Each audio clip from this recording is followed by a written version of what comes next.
northwest corner of South Vietnam, nestled among 4,000-foot-high mountains, steep ravines, and thick jungle foliage, rests the small valley of Sanh. At this time in history, it is calm and peaceful. But from January 21st to March 31st, 1968, it was the scene of one of the most bitterly fought and highly publicized battles of the Vietnam War. For 70 days and nights, a determined group of 6,000 Marines and Allied troops held out against a besieging force of 20,000 North Vietnamese.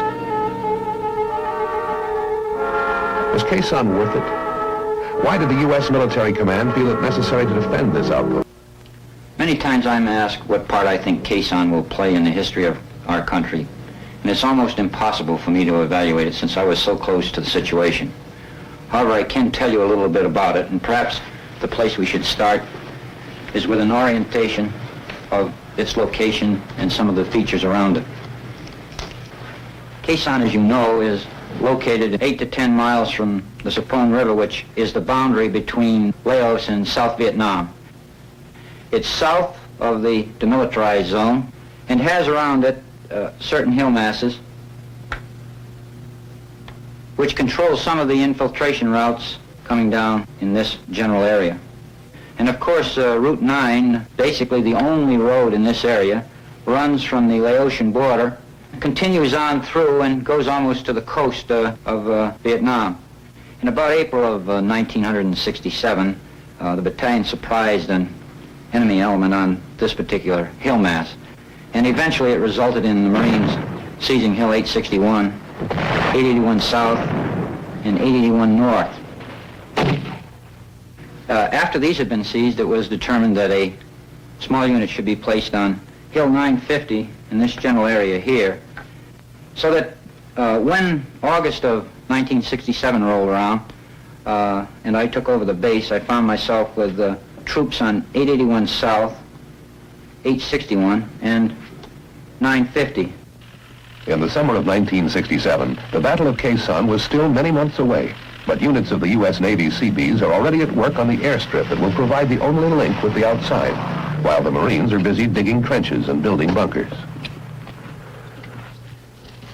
The weeks that follow are relatively quiet. Marine units continue their patrol operations with very little enemy action. In December of 1967, intelligence sources indicate the start of an enemy buildup. 2 North Vietnamese divisions are assembling in the deep areas around the base. The communists could be preparing for a major assault. If the base is to be defended, it will have to be reinforced. The decision is made by General William C. Westmoreland, top commander of U.S. forces in Vietnam. The Marines will stay and fight. He is supported by the Joint Chiefs of Staff. Sanh was an important outpost. If the enemy had taken this outpost, I think the province of Quang Tri and the DMZ area would have been in jeopardy. The enemy had planned to take it as part of his Tet offensive. At the same time, he had planned to overrun Quang Tri City, seize and hold Hue, and to roll up our defenses south of the demilitarized zone. If he could have seized that plateau, he could have run trucks with ammunition, logistics, and even conventional artillery into the Sanh Plateau, and certain of our installations further to the east could have been made untenable. Now, we saw the enemy building up his forces in order to siege and eventually overrun Sanh as he did Dien Bien Phu in 1954. The weather was very poor. In October, we had only 1 battalion there. In November, we increased it to 2 battalions. December, we kept 2 battalions there, but in January, we reinforced it with 2 more battalions, all Marine. We then put a Ranger battalion in there. I wanted to put into Sanh enough troops that I thought could hold it against ground attack. But I didn't want to put... The Russian communists were quick to congratulate the victors, Ho Chi Minh and his brilliant General Giap. Now, 15 years later, the same General Giap is determined to repeat his victory at Sanh. By January 1968, the stage was set. Inside the 1 mile by 1/2 mile perimeter of the Marine garrison were 6,000 U.S. Marines, a battalion of South Vietnamese Rangers, and a handful of Air Force and Seabee support troops. Burrowed in bunkers and hidden under the triple canopied foliage that covered the surrounding slopes was the largest and best equipped force ever mustered by the enemy, 20,000 North Vietnamese Army troops. On the 19th of January, there was a recon patrol which had gone out in this general area north of Hill 881 North and ran into considerable trouble, and it really developed into quite a tense situation, but eventually we were able to get them out and brought them back to Hill 881 South. So the next day it was decided that we should go out and clean out this enemy force which had evidently come in the 881 North area. So we sent one of the companies from 881 South towards 81 North, and they banged head-on into what evidently was a NVA battalion. This was a day-long fight, and by nightfall they were still in contact and heavy action, and with nightfall coming on we withdrew them back to Hill 881 South. We had plans to go out the next day, but then on the morning of the 21st, about 0500 in the morning, the base received heavy mortar, rocket, and artillery fire.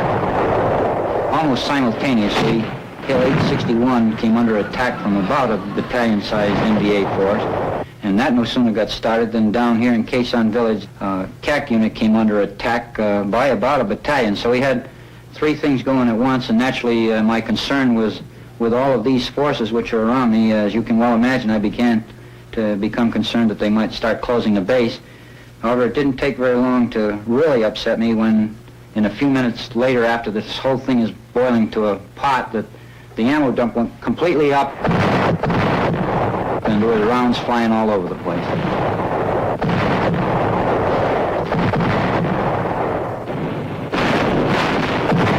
The siege is on. The North Vietnamese launch a massive artillery attack. The Americans counter with record airstrikes and artillery, and the B-52s start their aerial bombardment. U.S. commanders predict a major North Vietnamese offensive just before the Lunar New Year on January 30th, or just after it. This could develop into the biggest confrontation of the war. The weather is on the side of the North Vietnamese. Communist gunners time their attacks to take advantage of the mist closing in on the airfield that hampers American planes from striking back. January 29th. American intelligence reports presence of a 4th North Vietnam regular division in the Quezon area, bringing the total estimated enemy strength in the area to approximately 40,000 regular troops. Half of these appear poised for the attack on the garrison. General Westmoreland positions his reserves of about 15,000 Army troops plus a 5,000-man Marine regiment at Phu Bai, about 60 miles southwest of Quezon.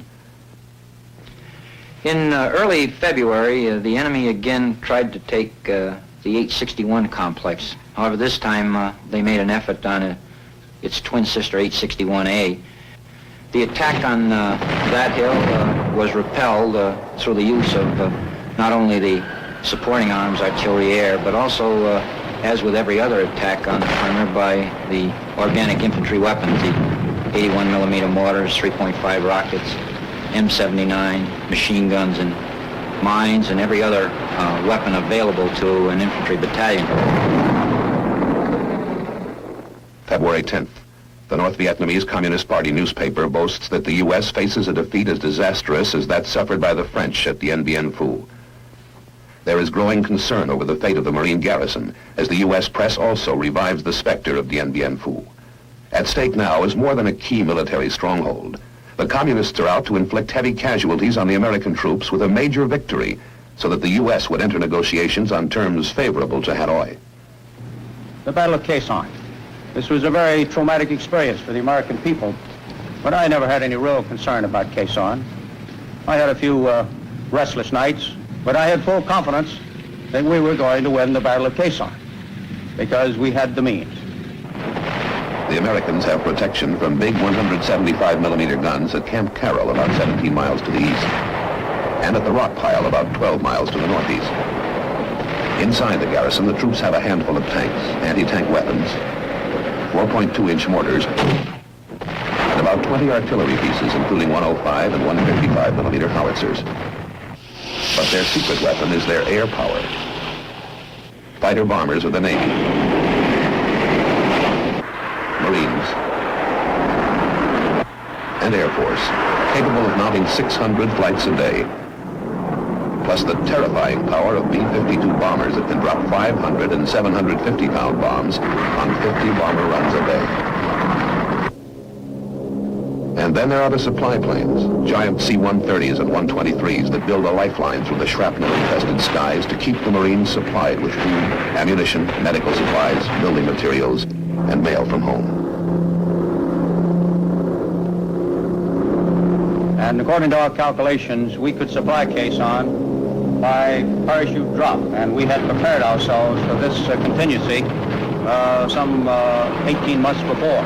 During the ensuing period, I had required the commanders to rely from time to time on aerial resupply to practice the system and get the pilots accustomed to dropping these supplies in all weather conditions. So when the time arrived, we were able to supply that garrison of some 5,000 people. We had built up an airfield that could take C-130s. And we put radar on the airfield, or GCA actually, so that we could bring in C-130s and 123s in all weather. And when it got too hot for them to land, having lost a couple of C-130s, then we started bringing them in for low-level extraction. The supplies would be dropped or let to the ground from the air platform by parachute. The result, of course, was that we supplied them.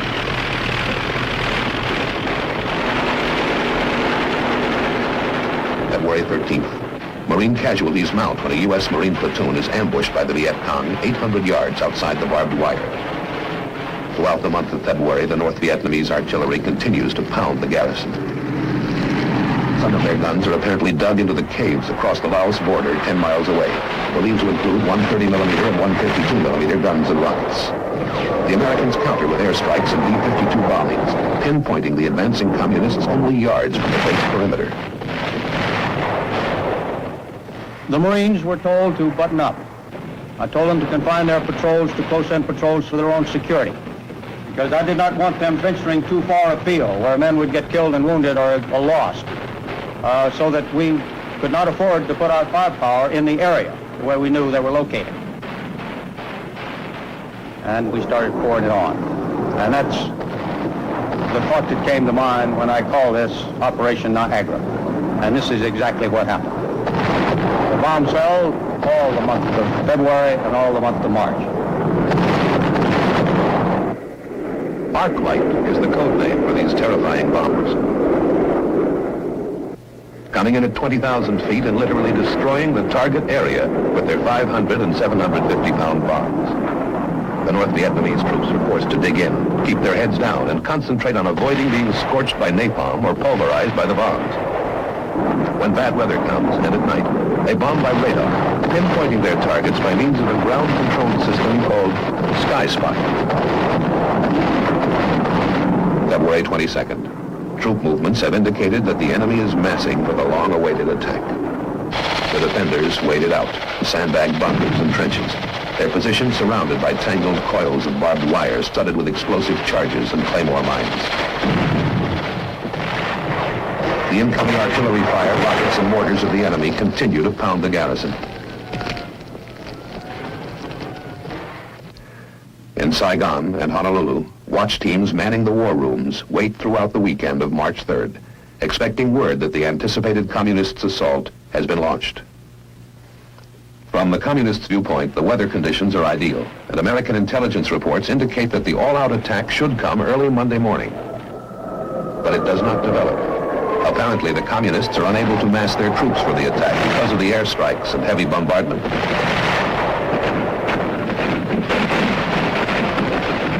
Also, the Marines still control the high ground guarding the approaches to Quezon.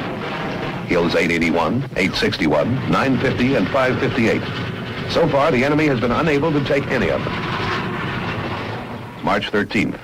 This is the 14th anniversary of General Giap's attack on Dien Bien Phu, and time is running out for the communists.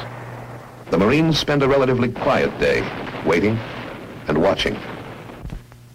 As I reflect back on it, I can remember that the news stories coming out were talking about the agony of Quezon and so forth and so on. I'm reminded of the story of the, and I know this to be true because I was standing there, Italian newspaper man came in and went around the base for a little while, met a lot of people and talked to people, and then he come back over and he said, he says, you know, he says, everybody would talk about the agony at Quezon. He says, I see an wagon. He says, you got the apple, you got the orange. He says, but on the other hand, I don't see any ecstasy. And I think this is probably the way that all the men felt, that there was certainly no joy to it, but that the agony, there was none. The morale was good and outstanding, and everybody had a job to do and did it.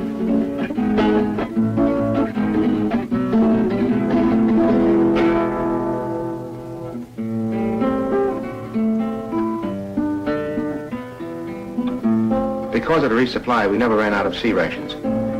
You could take a walk through the trench lines in the bunkers and find an array of menus being prepared. Some of them were quite elaborate. We just call them casseroles. Of course, these casseroles had various names. Several in particular that I remember were called caisson special. I think that was beef and chicken cooked stewed together. Another one was called a hippie's delight. That was just about everything thrown in a pot together. And there was another one called mulligan stew. That was my specialty. I only had 3 meats in this type of stew. We beefed it up with hot sauce and meat sauce, and it was quite tasty. March 26th, the enemy closes in, digging tunnels and working their trenches close to the base perimeter. 5 times they have probed the garrison's defenses, hitting the perimeter in battalion strength. But each time they're thrown back. The enemy is still unable to mass for the all-out attack. March 27th, the enemy has withdrawn 1 of his 2 divisions, and substantial elements have been withdrawn from the 2nd North Vietnamese unit. Now the heavy U.S. bombing and airstrikes only heighten the desire of the remaining North Vietnamese troops to get out as the monsoon lifts and the weather clears. The Marines move out of their trenches and bunkers to seek and engage the enemy on the ground. And on the 1st of April, the weather broke, and we were able to exercise our contingency plans by moving the 1st Cavalry Division, reinforced by a regiment of Marines, up Highway 9 to make a ground link-up, and the Marine engineers opened Highway 9, and we've been rolling trucks over it ever since. These are the relief troops of Operation Pegasus, 30,000 men strong, a joint force composed of the 1st Air Cavalry Division of the U.S. Army and South Vietnamese troops. Sweeping down from the narrow highway from the north, they see little of the 2 North Vietnamese divisions that had surrounded the base. The enemy has left, silently pulled out and given up the battle, leaving in his wake a scarred and churned up landscape, blown up and destroyed bridges that must be rebuilt before the convoy can proceed, and hidden mines that must be found and exploded. Fleets of helicopters lift men and artillery into the hills surrounding the base.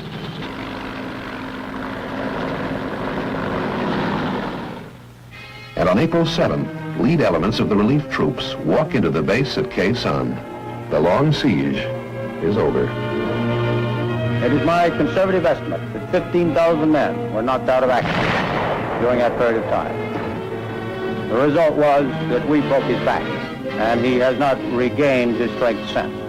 We captured documents on the battlefield that attest to this.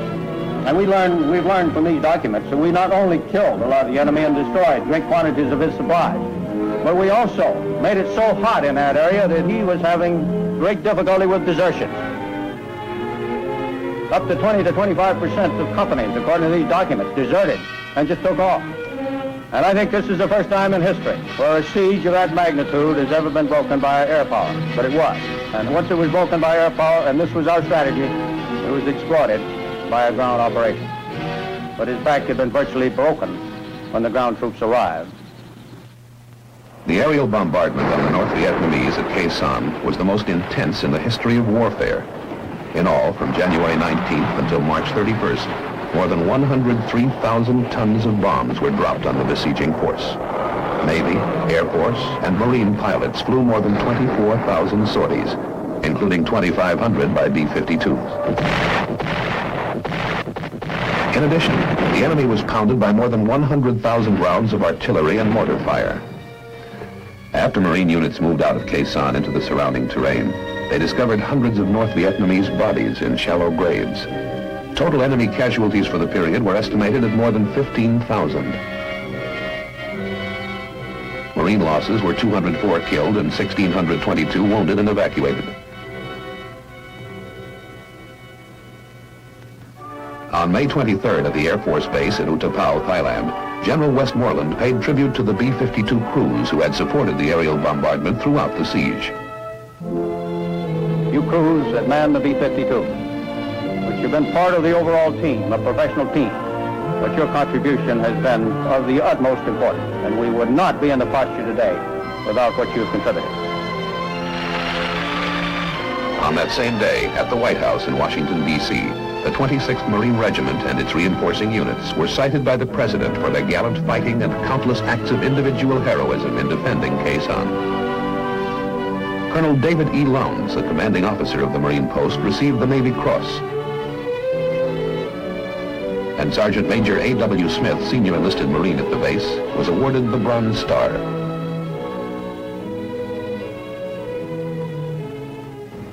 Some have asked what the gallantry of these Marines and airmen accomplished. Why did we choose to pay the price to defend those dreary hills? The fortress at Quezon straddled critical supply and infiltration routes that the North Vietnamese were using. Route 9, which it commanded, was to be a major avenue for the enemy into populated areas and into the cities of South Vietnam. By pinning down and by decimating 2 North Vietnamese divisions, the few thousand Marines and their gallant South Vietnamese allies prevented those divisions from entering other major battles, such as those for Hue and Quang Tri. I believe that our initiative toward talks with North Vietnam was greatly strengthened by what these men did at Quezon, for they vividly demonstrated to the enemy the utter futility of his attempts to win a military victory in the South. Brave men such as the 26th Marine will carry on the fight for freedom in Vietnam, and soon, God willing, they will come home. We would like nothing more than to see that day, but until they do, we shall express, at moments such as these, on behalf of all our American people, our great gratitude for the protection they have given us and our great appreciation for their selfless bravery. At Quezon today, the airstrip is deserted and the trenches and bunkers have long since been abandoned. The defenders have gone as the changing nature of a changing war imposes new requirements on military strategy. The battle that was fought here will now take its place in history. Perhaps someday historians will call it the most important single battle of the Vietnam War. Only time can determine that.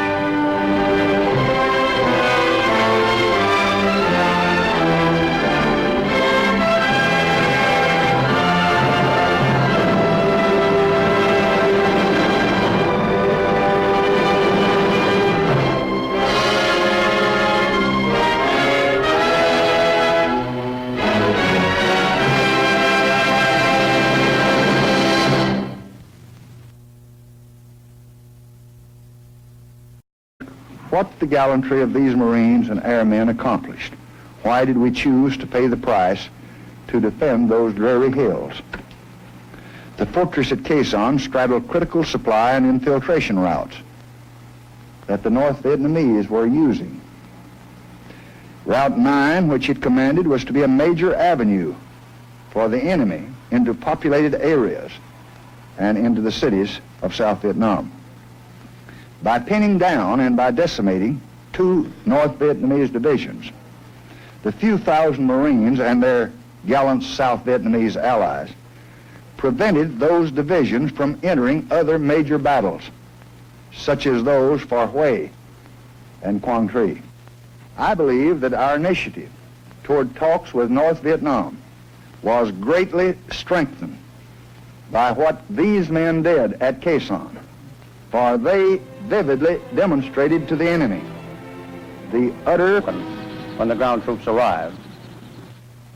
The aerial bombardment on the North Vietnamese at Quezon was the most intense in the history of warfare. In all, from January 19th until March 31st, more than 103,000 tons of bombs were dropped on the besieging force. Navy, Air Force, and Marine pilots flew more than 24,000 sorties, including 2,500 by B-52s. In addition, the enemy was pounded by more than 100,000 rounds of artillery and mortar fire. After Marine units moved out of Khe Sanh into the surrounding terrain, they discovered hundreds of North Vietnamese bodies in shallow graves. Total enemy casualties for the period were estimated at more than 15,000. Marine losses were 204 killed and 1,622 wounded and evacuated. On May 23rd at the Air Force Base in Utapao, Thailand, General Westmoreland paid tribute to the B-52 crews who had supported the aerial bombardment throughout the siege. You crews that man the B-52, which have been part of the overall team, a professional team, but your contribution has been of the utmost importance, and we would not be in the posture today without what you've contributed. On that same day, at the White House in Washington, D.C., the 26th Marine Regiment and its reinforcing units were cited by the President for their gallant fighting and countless acts of individual heroism in defending Khe Sanh. Colonel David E. Lowndes, the commanding officer of the Marine post, received the Navy Cross. And Sergeant Major A.W. Smith, senior enlisted Marine at the base, was awarded the Bronze Star.